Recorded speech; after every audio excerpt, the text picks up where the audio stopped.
प्रेमचंद हिंदी के प्रसिद्ध और महान कहानीकार थे। उनका जन्म 31 जुलाई 1880 को बनारस के पास लम्ही नामक गांव में हुआ था। उन्होंने अपनी कहानियों के माध्यम से उस समय के सामाजिक अव्यवस्था का यथार्थ चित्रण किया। प्रेमचंद्र जी ने शोषित वंचित किसान की दयनीय स्थिति को अपनी कहानी सवा सेर गेहूं में व्यक्त किया है। शंकर नामक एक ऐसे सीधे साधे और भोले भाले किसान की कहानी है जिसे धोखे से ऋण के जाल में फंसा दिया जाता है। शंकर एक भोला भाला किसान है। वह किसी तरह अपना जीवन यापन करता है। उसे 2 जून का खाना भी बड़ी मुश्किल से मिलता है। उसकी जिंदगी खस्ता हाल में गुजर रही थी। इसी बीच उसके जीवन में एक ऐसी घटना घटित होती है जिससे उसका जीवन नरकीय हो जाता है। उसके दरवाजे पर एक दिन एक साधु महाराज आ जाते हैं। साधु को खिलाने के लिए उनकी प्रतिष्ठा के अनुरूप अन्न नहीं होता। घर में जौ तो था, पर साधु को ये मोटा अनाज कैसे खिलाए, ये सोचकर किसान शंकर पूरे गांव में गेहूं का आटा मांगने जाता है।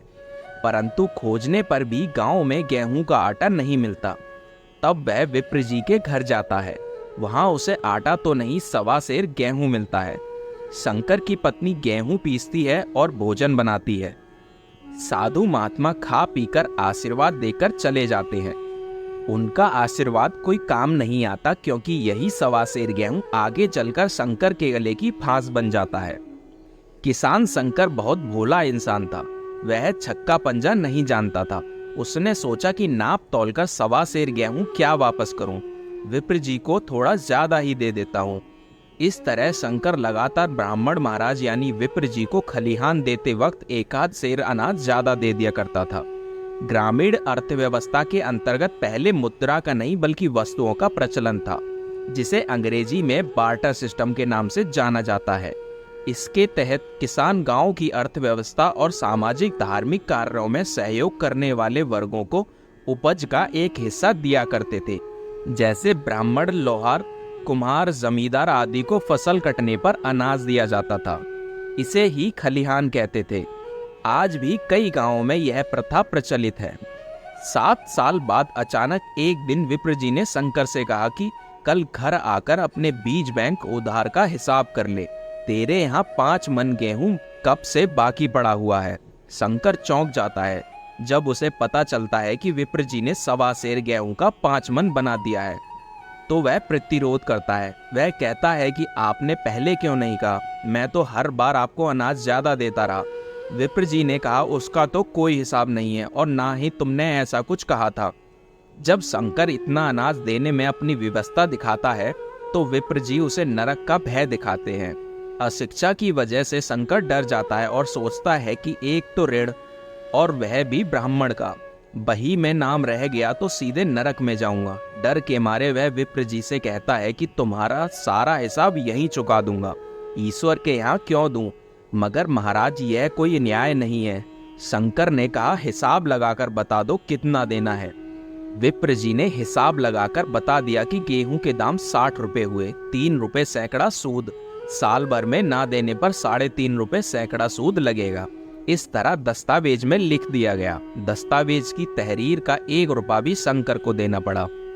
शंकर दिन रात मेहनत करके तथा सिर्फ जीवित रहने के लिए एक समय भोजन करता और अपनी चिलम भी त्याग दी, ताकि पैसे बचाकर जल्दी से उधार चुका सके।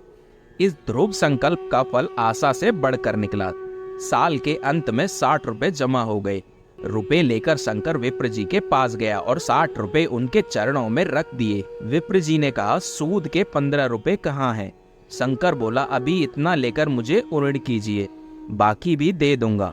किंतु विप्र जी ना माने। शंकर पूरे गांव में घूम आया, पर उसे 15 रुपए किसी ने ना दिए, क्योंकि विप्र जी के शिकार की मदद करके कोई भी उनके कोप का भाजन नहीं बनना चाहता था। कहते हैं, क्रिया के पश्चात प्रतिक्रिया नैसर्गिक नियम है। साल भर तक जी तोड़ मेहनत करने के बाद भी वह पूरी तरह से ऋण चुका ना पाया तो उसका उत्साह क्षीण हो गया। मेहनत से घृणा होने लगी और शंकर हार मान लेता है तथा समझ लेता है कि अब वह ऋण नहीं चुका सकता। थोड़ी बहुत मजदूरी करके अपना जीवन यापन करता है। अंत में वह सवा सेर गेहूं के एवज में विप्र जी का बंधुआ मजदूर बन जाता है। बंधुआ मजदूर की स्थिति में ही उसकी मृत्यु हो जाती है। उसके बाद उसका बेटा विप्र जी के यहाँ बंधुआ मजदूर बन जाता है। गेहूं के दाने किसी देवड़ा सांप की भांति ताउम्र उसके सिर से नहीं उतरे। यह एक सत्य घटना है। ऐसे शंकरों और ऐसे विप्रों की आज भी दुनिया में कोई कमी नहीं है। अशिक्षा से ग्रसित लोग आज भी साहूकारों और उच्च वर्ग से लिए ऋण से मुक्त नहीं हो पाते। शंकर के बेटे जैसे अनेक बेटे आज भी विप्र जी जैसे लोगों की निर्दयता और अन्याय के गिरफ्त में हैं। उनका उद्धार कब होगा भी या नहीं, यह तो ईश्वर ही जाने। यह कहानी हमें इस बात की शिक्षा देती है कि शिक्षित होना नितांत आवश्यक है। यदि शंकर शिक्षित होता तो वह विप्र जी के नरक भय से कभी न डरता तथा स्वयं अन्नपूर्ण होते हुए 1.25 सेर गेहूं के बदले बंधुआ मजदूर ना बन पाता। यह कहानी एक और बात दर्शाती है कि जहां 1 साल मेहनत करके शंकर 60 रुपए बचा सकता था, तो थोड़ी मेहनत और कर लेता तो कर्ज से उऋण हो जाता। परंतु उसकी आशा निराशा में बदल गई, जिससे उसने आगे मेहनत नहीं की। कहते हैं आशा उत्साह की जननी है। आशा में तेज है, बल है, जीवन है। आशा ही संसार की संचालक शक्ति है। अतः आशावान व्यक्ति हर बाधा को पार कर सकता है।